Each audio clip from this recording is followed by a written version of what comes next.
All right. Proverb a day. Let's get chapter 7, day 7. And I don't know why, man, but I was excited to get to day 7. Maybe it's because it's God's number of completion. It's a special number, 7.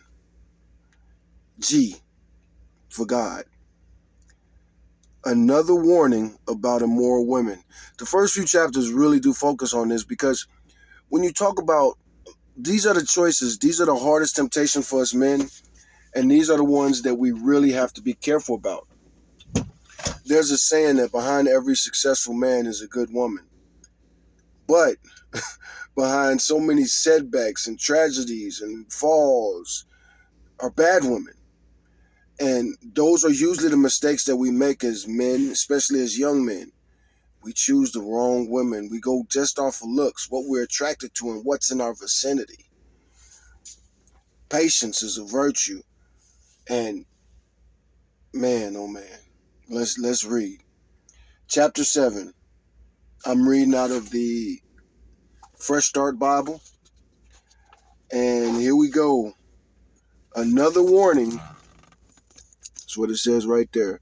Another warning about immoral women. Just in chapter 7. And again, it's important. Verse 1. 7:1. Follow my advice, my son. Always treasure my commands. Obey my commands and live. Guard my instructions as you guard your own eyes. Tie them on your fingers as a reminder. Write them deep within your heart. Love wisdom like a sister. Make insight a beloved member of your family.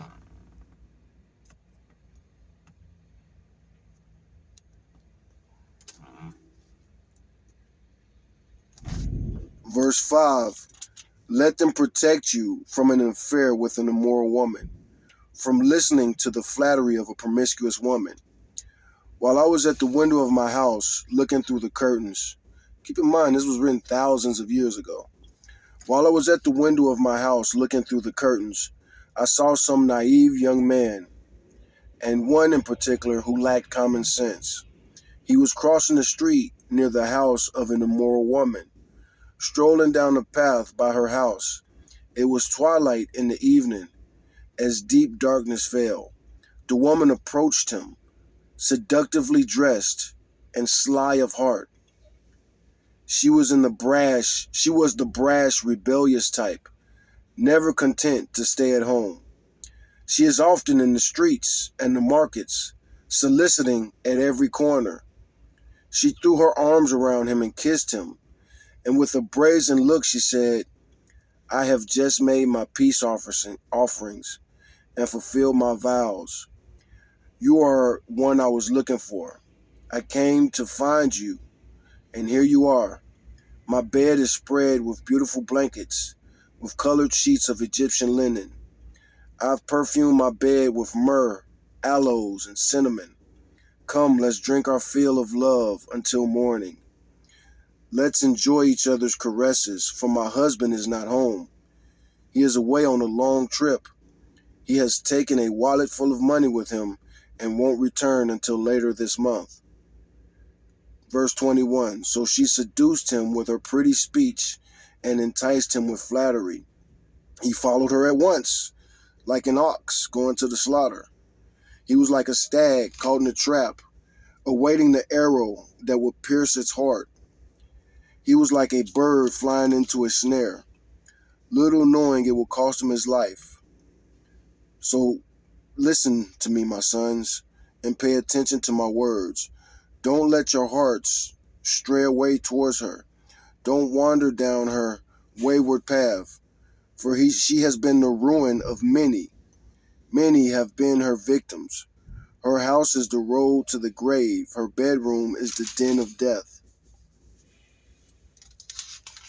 And that is the end of chapter 7.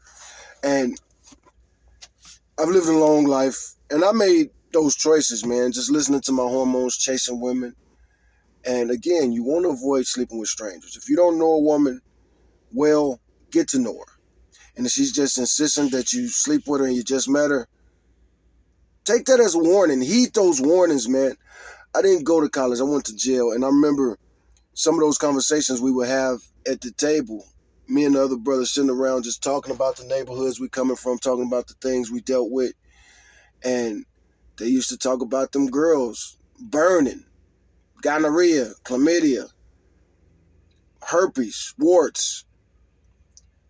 Most people in these cities, most people have these diseases young, and they spread these diseases. And that's something too, man. You might find yourself in a situation, you run across this online too. You're talking to somebody and you're trying to stall them. You want to talk more. You want to get to know them a little bit better. And they kind of like rushing you. That's a bad sign, man. And they don't want to wait. They don't want to push it off. A lot of times you could chalk it up to just being in heat. She's like an animal in heat. She's been maybe starving herself from sex, and tonight's the night. And you happen to be in that position. Again, things like that happen, man, you're going to regret it later. You never know. You might find a woman, you might want to get married, but marriage is where it's at, man. Guys, they sleep with you see these red pill dudes all the time. They complain about these crazy women that do them all kind of ways. Get them for their money and all this other stuff. But they chose promiscuous women. Guys falling in love in the strip club. Young, naive guys falling in love in the strip club. You see it all the time, man. Josh Johnson, the comedian, just uploaded a video to YouTube like a day ago, 2 days ago. And he tells a story of how his buddy was supposed to go to seminary school, but they took him to a strip club and he gave all that up. He fell in love with a stripper, kept asking for money. He tells it really funny, but this is what happens, man. This is what happened. He was paying for lap dances. He was getting the lap dances. And, going to a strip club is hard. It's temptation, especially in a big city where it's full of beautiful women. Some strip clubs you'll go to and those women don't look too good. Not at all. But a lot of these strip clubs you go to, they're just full of beautiful women. And they're dressed in lingerie and underwear. And they're touching on you. And they smell pretty. And boy, is it a temptation. Even if you're very experienced, it's hard to not fall for it.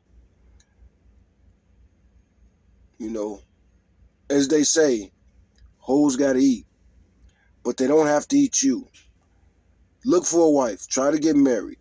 Avoid these women. And not just the prostitutes, but the women who carry themselves like that. When you see a woman and she looks sexy, that's not an accident. She didn't fall out of bed like that. She went out of her way to be as sexually appealing as possible. So you look for classy women. And you got to look for them and look at them for a while. Everybody could be well behaved on the first date. And you see that a lot. Anyway, I got to pay the price of my earlier decisions, and join me for Proverbs 8.